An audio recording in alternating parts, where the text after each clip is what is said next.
함께 읽을 말씀은 누가복음 5장 15절과 16절 말씀입니다. 누가복음 5장 15절과 16절 말씀 제가 봉독하겠습니다. 예수의 소문이 더욱 퍼짐에 수많은 무리가 말씀도 듣고 자기 병도 고침을 받고자 하여 모여오되 예수는 물러가사 한적한 곳에서 기도하시니라. 아멘. 네, 짧다면 짧은 말씀입니다. 우리가 예수님의 기도, 오늘 제목을 예수님의 기도라고 했는데, 우리가 예수님의 기도하면 우리 첫 번째 떠오르는 건 주기도문이 떠오르죠. 예수님이 가르쳐 주신 기도의 내용입니다. 그거는 그 기도를 이렇게 하라, 너희는 기도할 때에 이렇게 기도해라 라고 기도의 어떤 그 알맹이를, 내용을 말씀해 주신 것이고, 또 우리가 예수님에게 있어서 예수님한테 기도에 대해서 배운다고 한다면 무엇을 배울 수 있을까? 내용은 이렇게 기도하라고 가르쳐 주셨는데 또 예수님이 실제로 기도하시는 모습을 통해서 제자들이 아마 보고 배웠을 겁니다. 이 보고 배우는 것 굉장히 중요하죠. 이 스승이, 선생님이 이렇게 하는 거다 말로 설명하는 것도 굉장히 중요하고 그 내용도 중요하지만 결국 선생님이 어떻게 행동하고 예를 들면 기도에 대해서 어떤 자세와 태도를 취하고 또 언제 어떻게 기도하는가를 보면서 제자들이 기도를 또 배웠을 겁니다. 부모나 선생은 그런 면에서 참 어렵죠. 본이 되어야 되기 때문에 보고 배우는 것이 있기 때문에 그렇죠. 예수님이 그 기도하신 모습에 대해서 짧게 복음서에 등장하는데 그 중에서 오늘 한 부분입니다. 사람들이 막 몰려드는데 예수님께서 물러나서 한적한 곳에서 기도하셨다. 이 16절 예수는 물러가서 한적한 곳에서 기도하시니라는 이 말씀을 우리말에는 그냥 이렇게 한 번 했는지 여러 번 했는지 알 수 없게 나와 있지만 원어로 살펴보면 계속 반복적인 행동을 나타내는 동사를 사용했다고 하죠. 그래서 더 정확한 뜻으로 읽어보면 이렇게 말할 수 있을 겁니다. 예수는 매번 물러가서 한적한 곳에서 기도하시니라. 그러니까 한두 번이 아니었다는 겁니다. 제자들이 하도 자주 봐서 어떻게 보면 인상적이면서도 자주 봐서 이렇게 기록을 한 거죠. 한적한 곳으로 물러나서 기도하셨다. 이 말은 우리가 요즘에 생각해 본다면 보통 우리가 수련회를 영어로 말하면 리트릿이라고 하죠. 우리 일상생활에서 물러난다라는 의미입니다. 우리 교육부에 특히 교육부서에서 여름이 되면 꼭 이런 리트릿 행사를 하게 되는데 학생들과 또 선생님들과 주일마다 만나서 성경을 읽고 또 말씀을 나누고 가르치고 배우지만 특별히 2일에서 3일 정도 시간을 내서 일상생활에서 떠나서 어떤 한 장소에 모여서 먹고 자면서 말씀에 대해서 또 기도에 대해서 집중적으로 훈련하는 것을 말하는 거죠. 그래서 어떻게 보면 참 온라인으로 한다는 것이 수련회는 참 어렵습니다. 다행히 이번에 우리 중고등부는 그래도 2박 3일 동안 그 숙소를 잡고 그 현장에서 모여서 수련회를 갖게 되는데 중요한 것은 또 걱정도 있습니다. 다시 이제 코로나 확진자가 급증하면서 여러 가지 안전에 대해서 또 우리 교우들과 부모님들이 걱정하실 텐데 이럴 때 더 열심히 기도하기를 원합니다. 그리고 우리 중고등부는 어떻게 보면 우리 교회에서 가장 대표적으로 우리 어른들도 어느 장소에서 숙소를 정하고 먹고 자고 하지 못했지만 중고등부가 어떻게 보면 우리 하나교회의 대표로 가장 먼저 코로나 이후에 가장 먼저 이 훈련하는 프로그램을 갔는데 여기에 대해서 정말 그 좋은 결과가 있기를 바라고 우리가 기도하고 있습니다. 또 청년부는 메타버스로 리트릿을 하는데 그 모든 시간을 다 집중할 수는 없겠지만 정말 기도하는 시간 혹은 중요한 시간이라도 따로 떼어서 그 시간에 좀 집중해 보기를 원합니다. 결국 그 물러난다라고 하는 말은 뭐냐면 이 바쁜 일상 속에서 한 걸음 떨어지는 것을 이야기합니다. 오늘 말씀도 보면 예수님이 얼마나 바쁘셨는가 보면 처음 공생애를 시작하시고 사람들 앞에 나타나셔서 이제 본격적으로 하나님의 나라를 가르쳐 주시는데, 오늘 말씀에도 보면 예수님의 가르침이 당시에 사람들에게 놀라운 가르침이었습니다. 권세 있는 가르침이었고, 그 이전에 하나님 나라에 대해서 이런 말씀을 들어본 적이 없는 겁니다. 당시의 종교 지도자들, 바리새인들이나 제사장들이 가르쳐 주는 것과 사뭇 다른 놀라운 또 권세 있는 말씀을 듣는 게 너무 좋았던 거죠. 그리고 또 하나 중요한 이유가 있죠. 예수님께 나온 사람들 중에 병이 있는 사람들은 병 고침을 받았습니다. 이 병 고치는 것을 통해서 하나님의 나라, 하나님의 다스리심은 우리의 질병과 우리의 죽음으로부터 우리를 건져주시고 구원해주시고 깨끗게 하시는 하나님의 다스리심을 보여주기 위한 예수님의 사역이었죠. 근데 어쨌든 사람들은 말씀 듣는 게 좋고 병도 고쳐지고 하니까 예수님께 막 몰려듭니다.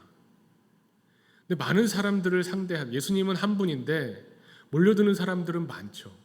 요즘으로 말하면 인기인들, 영향력 미치는 사람들, 연예인들, 이런 사람들 보면은 막 사람들이 몰려들면 정신없이 바쁩니다. 많은 사람을 상대해야 되기 때문에.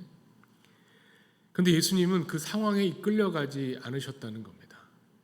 상황에 빠져서 원하지 않는 상황에 이끌려가지 않으시고, 오늘 말씀에는 그 때에 대해서 이야기가 나오지 않지만 같은 내용을 이야기하는 마가복음 1장을 보면 1장 35절에 새벽 아직도 밝기 전에 예수께서 일어나 나가 한적한 곳으로 가서 거기서 기도하시더니, 사람들이 막 몰려오니까 예수님이 기도 시간을 따로 떼어야 될 텐데 언제 기도의 시간을 갖느냐, 사람들이 다 잠들어 있을 때, 아직 깨어나기 전에, 이 새벽 아직도 밝기 전에 예수님은 한적한 곳으로 가셔서 기도의 시간을 가지셨다는 겁니다. 이것을 보면 예수님이 언제 어떻게 기도하셨나, 예수님이 기도에 관한 태도가 무엇인가를 보고 배울 수 있는 거죠. 기도에 대해서 우리가 배운다고 하는 것이 굉장히 중요합니다. 그런데 또 기도에 대해서 우리 개신교가 좀 약한 것도 사실입니다. 기도에 대해서 뭐가 약하냐? 기도에 대해서 어떻게 보면 체계적이고 단계적으로 기도는 이렇게 배워야 된다고 가르쳐주는, 교육학적으로 말하면 커리큘럼 이런 게 사실 잘 없습니다. 개신교는. 기도 어떻게 합니까? 목사님한테 물어보면 열심히 하고, 그 다음에 길게 하고, 집중해서 하고, 내용을 뭐라고 기도해야 될지 잘 모르겠으면 주기도문으로 기도하고, 이 정도잖아요. 기도를 세세하게 구분짓고 단계를 밟고 어떤 과정을 거치고, 그래서 기도가 쉬운 단계부터 어려운 단계까지 이런 단계를 일일이 나눠주고 그러지 않습니다. 그것도 나름의 장점이 있지만 처음 기도를 해야 되는 사람들은 참 막막할 수 있습니다. 그래서 굳이 그래도 우리 개신교적인 관점에서 기도를 봐야죠. 우리가 그렇다고 다른 종교에서 말하는 기도를 배울 필요는 없고, 내용적으로 보면 우리는 하나님 앞에 나와서 청원하는 기도, 우리의 소원을 아뢰는 기도가 있을 것이고, 내용적으로 보면 또 감사의 기도가 있을 것이고, 또 하나님을 찬양하는 것도 기도라고 볼 수 있을 겁니다. 이거는 내용을 가지고 기도를 생각해 보는 거고, 형식을 가지고 기도를 생각해 보면 입으로 소리내는 통성 기도, 그리고 소리내지 않는 침묵 기도 혹은 묵상 기도가 있을 겁니다. 그리고 또 이런 기도를 들어보셨는지 모르겠습니다. 관상 기도라는 기도가 있습니다. 이 관상이라는 말은 볼관자의 서로 상자입니다. 하나님과 우리가 서로 주목하면서 기도한다는 의미를 갖습니다. 근데 이렇게 기도에 대해서 내용적으로 형식적으로 이러이러한 종류의 기도가 있다, 기도는 이렇게 한다라고 할 때, 이것은 어떻게 보면 참 우리가 기도할 때 우리의 입장에서, 우리의 주관적인 우리의 시각에서 바라봤을 때의 기도를 분류하는 거죠. 이 청원 기도에 보면 중보적인 기도도 들어갑니다. 하나님께 아뢰는데 내가 아뢰고 싶은 소원만이 아니라 내가 사랑하는 사람들, 내 이웃들의 기도의 제목까지 놓고 같이 기도하는 중보적 기도도 거기 들어가는 거죠. 이것은 철저하게 우리 입장인데, 예수님의 기도를 오늘 우리가 본을 보면서 살펴볼 때 보면 예수님의 기도는 조금 다르다는 생각이 듭니다. 가장 우리가 많이 하는 것은 어떻게 보면 청원 기도겠죠. 우리의 소원을 아뢰는, 우리의 필요를 말씀드리는. 근데 예수님의 기도는 새벽에 사람들이 아직 몰려오기 전에 따로 한적한 곳에 가서 일상에서 한 걸음 떨어져서 사람들 만나지 않고 제자들조차도 가까이 오게 하지 않고 예수님이 혼자서 한적한 곳에서 기도하셨던 그 내용이 무엇이었을까?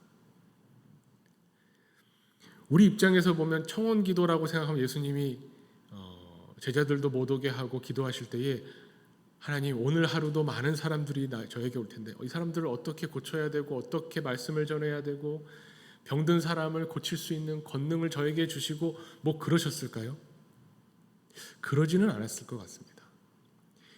예수님이 물러나셔서 한적한 곳에서 기도하신 기도의 내용이 무엇이었을까 생각해 본다면 그것은 어떤 예수님의 당장 지금 내려가서 만나야 될 사람들과 해야 될 일에 대한 필요에 대한 내용은 아니었을 겁니다. 그렇다면 매번 이렇게 한적한 곳을 찾을 필요가 없으셨겠죠.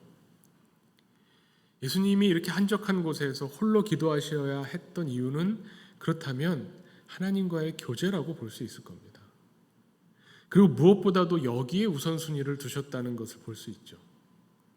그러니까 당장 필요해서 말씀을 전해야 하고 병을 고쳐야 되는 이런 필요에 의해서 기도하셨다기보다는 하나님과의 깊은 교제의 시간을 위해서 한적한 곳을 찾으셨다고 볼 수 있을 겁니다.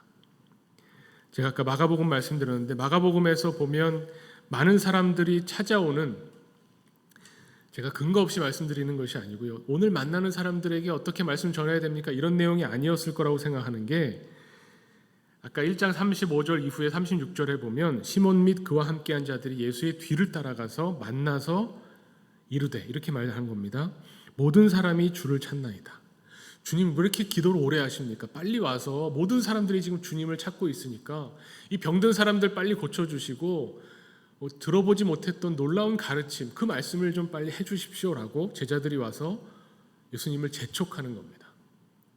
지금 예수님 만나겠다고 온 사람들이 저렇게 많이 기다리고 있는데 이 많은 사람을 기다리게 하면 어떡합니까? 빨리 오십시오라고 할 때 예수님 뭐라고 하시냐면요, 그래 빨리 가서 오늘 해야 할 일 해야지, 이렇게 하신 것이 아니라 38절에 이르시되 우리가 다른 가까운 마을로 가자. 거기서도 전도하리니 내가 이를 위하여 왔노라. 여기서 보게 되는 것은 다른 마을로 가자 이러시는 거예요. 여기 사람들 놔두고 이제 다른 마을로 가시겠다는 거예요. 예수님이 한적한 곳에서 기도하신 것은 오늘 나에게 필요한 일을 구했던 것이 아니라 하나님과의 깊은 교제 가운데 하나님의 뜻이 어디 있는지 찾고 하나님이 원하시는 더 큰 일들을 바라보셨다는 겁니다. 조급해하지 않으셨다는 거예요. 오늘 내게 모여든 사람을 어떻게 해결해야 되나, 이 눈앞에 닥치고 코앞에 닥친 일만 보지는 않으셨다는 겁니다. 우리의 기도와는 사뭇 다릅니다. 우리는 기도할 때 참 조급한 기도를 많이 합니다. 뭔가 큰일이 났을 때 보통 우리가 기도를 열심히 하게 되니까요. 아이고 하나님, 이 일을 어떻게 해결합니까? 이 일을 지혜롭게 해결할 수 있는 지혜를 주시고 해결할 수 있는 능력을 주시고 이 일을 어떻게 하면 좋을지 하나님이 도와주십시오라고 하는 이 기도를 통해서 내가 원하는 해결을 보겠다고 하는 조급증을 갖게 된다는 겁니다. 근데 예수님은 굉장히 여유로우셨어요. 제자들의 조급함과는 완전히 다른 태도죠. 사람들이 필요로 하는 것이 무엇인지 아시지만 그 필요 하나하나에 응답하시기보다는 더 큰 것, 하나님이 정말 하나님의 백성들에게 주기를 원하시는 가장 중요한 것, 이런 태도를 취할 수 있으려면 우선순위가 분명해야 됩니다. 예수님이라고 해서 지금 눈앞에 몰려와서 병 고쳐달라고 사정사정하는 사람들의 그 딱한 사정을 끊고 다른 마을로 가는 게 쉬우셨을까요? 그게 더 어렵습니다. 차라리 그 말을 능력도 되시는데 그것을 들어주는 게 더 쉽죠. 그런데 예수님은 그렇게 하지 않으셨다는 겁니다. 그게 더 놀라운 점입니다. 예수님의 기도는 어떤 기도일까? 정말 우선순위가 명백한 겁니다. 예수님의 사역 가운데서도 기도가 첫 번째 자리를 차지하고 있는 거고, 이 기도를 하고 나서도 조급하지 않고 순서대로 여유롭게 행동하셨다는 것을 보게 되죠. 거기에 비하면 우리의 기도는 우리가 살면서 느끼게 되는 여러 가지 하나님 앞에 아뢰고 싶은 것들이 막 한 짐이 됩니다. 그 짐을 다 가지고 쌓아놓고 어깨에 지고 와서 하나하나 늘어놓느라고 풀어놓느라고 정신이 없죠. 우리가 살면서 느끼는 살면서 겪게 되는 어려움과 부정적인 것들이 너무나 많습니다. 삶의 모순, 우리 사람들의 모습의 추함을 보는 것, 슬픔, 또 갈망, 결핍, 거짓, 위선, 교만, 우리가 살면서 나 자신에게 느껴지는 것, 다른 사람과의 관계 속에서 깨닫게 되는 것, 많은 어려움들이 있는데 이거를 가지고 와서 하나님께 다 쏟아놓고 나면 더 이상 기도 시간이 부족해지죠. 이 세상에 우리의 번잡함과 조급함들을 다 가지고 오면 하루 종일 기도해도 모자랄 겁니다. 기도 자체가 우선순위의 앞부분에 있기도 하지만 또 기도의 내용 자체에도 우선순위가 있습니다. 예수님이 혼자만의 기도, 혼자만의 장소에서 혼자만의 기도를 하셨다고 하는 것은 어떻게 보면 하나님과의 깊은 친밀함, 이것을 우선하지 않고서는 지금 이야기하는 사람들이 와서 예수님 앞에 풀어놓고 내어놓고 해결해달라고 간구하며 부르짖는 그 많은 문제를 해결할 수도 없고 제대로 다룰 수가 없다는 겁니다. 가장 중요한 것은 하나님과의 깊은 교제입니다. 그것을 위해서 매번 물러가셔서 한적한 곳에서 기도하시는 겁니다. 이것이 우선이 되지 않고서는 예수님이 아마 사역을 제대로 못하셨을지도 모르죠. 우리는 이렇게 생각합니다. 기도에 대해서 우리 급한 거 먼저 이야기하죠. 하나님께 우리의 소원을 먼저 아뢰입니다. 뭐 나쁜 건 아니고 틀린 것도 아니지만 그렇게 하다 보면요, 이 우리의 소원에 집중하게 되고 우리가 하나님께 바라는 것에 집중하게 되면 성경을 읽다가 그런 깨달음을 얻게 됩니다. 예수님께서 말씀하시죠. 아버지께서는 너희들에게 필요한 것을 이미 다 알고 계신다. 그 말씀을 딱 읽게 되면 어떻게 됩니까? 아니, 다 아시는데 굳이 기도할 필요가 있을까? 우리가 기도하기 전에 우리의 기도 내용을 하나님이 아실까요? 모르실까요? 모르신다고 생각하는 분 안 계시죠? 내가 기도하지 않으면 하나님이 내 사정을 모르시기 때문에 내가 기도하지 않으면 하나님이 절대 이거 안 들어주실 거야. 이렇게 생각하는 사람은 없습니다. 우리 마지막 기도에 보통 기도를 한 시간 하고 나서 마지막에 뭐라고 덧붙이죠? 하나님, 제가 미처 구하지 못한 것까지 하나님이 다 아시고 들어주실 줄 믿습니다. 들어주십시오. 이게 우리 기도의 보통 마지막 부분에 들어가잖아요. 저도 그런 기도 많이 합니다. 그런데 이 말은 뭐냐면 우리가 기도하기 전에 이미 하나님이 다 아시고 우리의 형편을 다 아시는 하나님이 우리가 정말로 필요한 것을 베풀어 주실 것이라는 것을 안다면 기도할 필요가 있을까라고 생각하는 그 생각은 하나님 앞에 청원하는 기도만 기도라고 생각하는 겁니다. 진짜 기도는 뭐냐? 청원도 필요하지만 진짜 하나님과 함께하는 교제의 기도가 꼭 필요하다는 겁니다. 왜냐하면 그렇게 해야 기도가 즐겁습니다. 우리 아까 함께 찬양할 때에 찬송가에 그런 가사가 나오죠. 내 기도하는 그 시간이 가장 기쁘다. 가장 즐겁다. 기도는 해야만 해서 의무라서 기도하지 않으면 신앙인이 아니라고 하니까 기도가 의무고 책무고 꼭 필요하기 때문에 기도하는 거라면 그러면 예수님조차도 이렇게 매번 기도하지 못하셨을 겁니다. 오늘은 좀 건너뛰면 안 되나? 힘든데 내일 몰아서 하면 안 되나? 기도는 그런 게 아닙니다. 기도하는 그 시간 자체가 즐겁고 기쁘고 어떻게 보면 기도할 수 있다는 것 자체가 하나님이 우리에게 주신 복이기 때문에 그래서 기도하는 거죠. 예수님의 모습이 우선순위가 기도에 있다고 하는 것이 예수님 가만히 보면 꼭 필요해서 하시기도 하시지만 그 시간이 없으면 안 되는 그 시간의 기쁨과 즐거움, 기도의 맛을 아시기 때문에 반드시 기도하려고 하시는 예수님의 모습을 제자들이 봤을 겁니다. 골프를 좋아하시는 분이 그런 이야기를 하더라고요. 예전에 타이거 우즈 유명할 때요. 타이거 우즈가 이 인터뷰를 하는데 타이거 우즈의 인터뷰를 보면서 나도 골프를 잘 치고 싶은데 골프의 비결을 배우고 싶다고 해서 유심히 이 타이거 우즈의 이 인터뷰를 봤다고 합니다. 그런데 결론은 뭐냐면 타이거 우즈가 골프에 대해서 이런저런 얘기를 한참 하고 나서 이분이 내린 결론은 뭐냐면 지름길이 없다. 골프 잘 치는 지름길은 없다는 겁니다. 무슨 비결 이런 거 없다는 겁니다. 그 잘 친다는 타이거 우즈도 계속 연습한다는 겁니다. 계속 자신이 원하는 그 결과가 나올 때까지 수천 번씩 연습한다는 겁니다. 그런데 특이한 게 뭐냐면 그 혼자 연습하는 그 시간을 좋아하는 것 같더라는 겁니다. 이기기 위해서, 우승하기 위해서, 대회에 나가서 상을 타기 위해서 힘들고 너무 싫은데 어쩔 수 없이 막 지겹게 그 연습을 하는 게 아니라 혼자 골프 연습하는 그 시간을 즐기는 것 같더라는 거죠. 우리에게 필요한, 우리가 기도를 놓고 예수님이 기도를 어떻게 하셨을까? 예수님이 기도에 대해서 어떤 태도를 취하셨을까를 볼 때 예수님은 이 기도의 시간을 통해서 하나님과 깊은 교제를 나누는 그 시간 자체를 너무나 귀하게 여기고 그 시간을 꼭 따로 떼어놓으셨다는 거죠.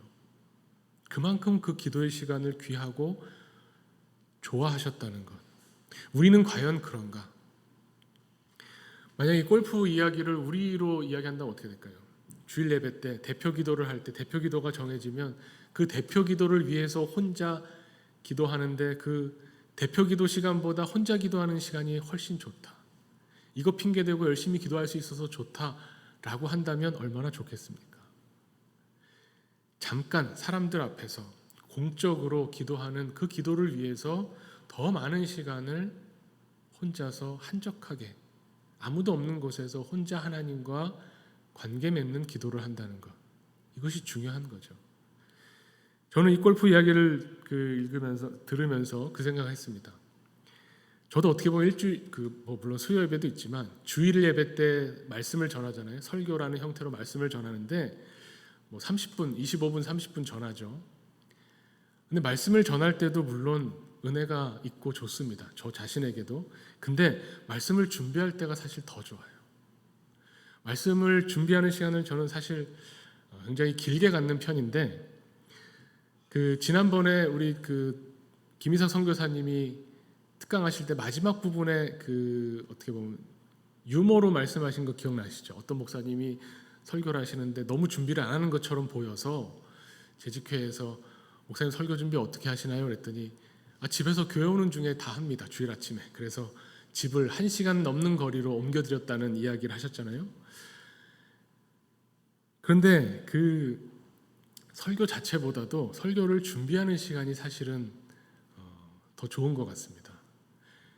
문제는 뭐냐면 설교를 할 때 그래서 토요일쯤 되면 쳐내야 되는 자료들 이건 30분 안에 다 안 들어가기 때문에 이거는 빼고 주제에 확실한 것만 집어넣고 빼기가 참 어렵습니다. 성경 말씀을 읽을 때마다 성경 말씀에 관련된 이야기를 읽을 때마다 재밌는 게 너무 많아요. 근데 저만 재밌고 교우들이 힘들어하기 때문에 제가 줄이려고 애를 씁니다. 근데 기도도 마찬가지죠. 기도도 마찬가지입니다. 우리가 하나님 앞에 나와서 청원하고 간구하고 중보적인 기도하는 기도가 있지만 그 기도를 청원하는 기도보다 더 많은, 더 집중해서 더 긴 시간 동안 하나님과 1대1의 친밀한 교제의 시간을 가져야만 합니다. 그게 아니고서는 도저히 이 세상을 견디며 그리스도인으로 살아갈 수가 없다는 겁니다. 일상에서 잠깐이라도 떠나 있지 않으면 잠깐이라도 한적한 곳, 내 눈과 귀가 이 세상을 보지 않고 오직 하나님께만 집중할 수 있는 일부러 그런 장소와 시간을 따로 떼어놓지 않으면 그러면 하나님과의 깊은 교제로 집중해 들어갈 수가 없다는 겁니다. 그냥 아침에 일어나서 오늘 하루를 생각하며 기도하고 식사하기 전에 감사의 기도를 하고 잠들기 전에 잠깐 기도하는 그 정도 기도였다면 예수님은 이 공생애를 이어가지 못하셨을 겁니다. 혼자서만 하는 이 기도의 시간이 반드시 필요했다는 겁니다. 그리고 그 기도의 시간이 너무나 기쁘고 즐겁기 때문에 그 시간에 힘을 얻어서 하나님의 은혜를 공급받아서 많은 사람들을 위해서 베푸실 수 있었다는 거죠. 우리의 기도도 마찬가지입니다. 우리가 그렇게 기도하려면 기도도 훈련이고 기도도 배우는 건데요. 너무 처음부터 갑자기 막 집중해서 1시간씩, 2시간씩 이런 예수님과 같은 이런 기도를 한 번에 할 수는 없을 겁니다. 마치 우리 기도가 대화라고 보통 우리가 이야기를 하는데 이 대화라는 것이 부모와 자식 간의 대화 같습니다. 저도 자식을 키우면서 느끼는 게 아이가 말을 못하고 얘가 생각이 의식이 있는지 없는지 모르는 아주 어린 나이일 때는 이 단어 위주로 하면서 그 다음에 어떻게 해봐 하면서 이렇게 의사소통을 하려고 애를 쓰죠. 그러다 점점 아이가 장성해서 자기 의사 표현을 하고 논리적으로 또 자기 상태에 대해서 이야기를 할 때 더 깊은 이야기를 나누게 됩니다. 기도도 마찬가지입니다. 이거 배고파요. 기저귀가 젖어서 불편해요. 옷 갈아입고 싶어요. 이런 뭔가 자기의 필요를 제대로 요청하지도 못하는 상황을 정확히 설명하지도 못하는 상태에서도 하나님은 우리가 필요한 것을 다 아시기 때문에 해결해 주시고 들어주십니다. 그런데 점점 우리의 믿음이 성장하고 우리의 신앙이 성숙한다면 기도를 통해서 더 깊은 하나님과의 대화를 시도할 수 있을 겁니다. 우리의 필요를 아시기 때문에 우리의 필요에 대해서 우리의 사정에 대해서 알면서도 하나님은 우리에게 무엇을 원하시는지 더 깊은 더 성장한 그리스도인이라면 어떤 태도를 취해야 하는지 기도를 통해서 하나님의 말씀과 뜻을 찾고 구하고 듣고자 하는 그런 자세를 가지면서 대화를 시도해야 될 겁니다. 그것도 그냥 되진 않을 겁니다. 사춘기 자녀를 키울 때 대화가 참 어렵다는 것을 느낍니다. 아마 아이 입장에서도 그럴 거고 부모 입장에서도 그러겠죠. 우리가 기도 생활을 하면서 신앙 생활을 하면서 기도를 하는데 이 기도를 통해서 하나님과 대화할 때 아마 우리도 답답하고 하나님도 답답할지 모릅니다. 그런데 끊임없이 이 시도와 이 노력과 수없이 이 기도를 해 나가다 보면 그러면 우리의 기도도 성장하고 우리의 믿음도 성장할 겁니다. 우리가 반드시 가져야 되는 태도는 하나님이 우리가 기도하기를 원하신다. 우리가 이 기도를 통해서 하나님을 더 알고 배울 수 있다. 하나님을 더 많이 알수록 더 깊은 기도를 할 수 있고 이 기도를 통해서 하나님과의 교제와 대화를 통해서 더 많은 은혜와 사랑을 체험할 수 있다는 것. 그래서 우리는 되든 안 되든 계속 기도해야 됩니다. 높은 수준의 기도, 낮은 수준의 기도 따질 것이 없이 우리는 매일매일 계속 기도해야 됩니다. 오늘도 이 기도의 시간을 가진다는 것 자체가 하나님이 우리에게 주신, 우리를 부르신 귀한 은혜요 복이라고 믿으면서 하나님이 반드시 우리의 기도를 듣고 계신다는 것을 신뢰하는 마음으로 주님 앞에 나와서 기도하기를 원합니다. 예수님이 보여주신 것처럼 반드시 기도의 시간을 따로 떼어서 우리의 일상적인 우리의 소음과 우리 속에서 생각나는 기도하려고 앉아서 눈을 감고 입술을 다물고 있으면 별의별 생각이 많이 들죠. 그럼에도 불구하고 계속 기도하는 겁니다. 처음에 쉽게 되지 않지만 계속 하나님께 집중하며 하나님을 바라보고 하나님의 말씀을 듣고자 할 때에 우리의 기도는 점점 하나님과 원활한 소통으로 나아갈 겁니다. 오늘 이 시간에도 우리 함께 예수님이 보여주신 것과 같은 기도의 자세, 기도의 태도를 가지고 주님 앞에 나와 기도하기를 원합니다.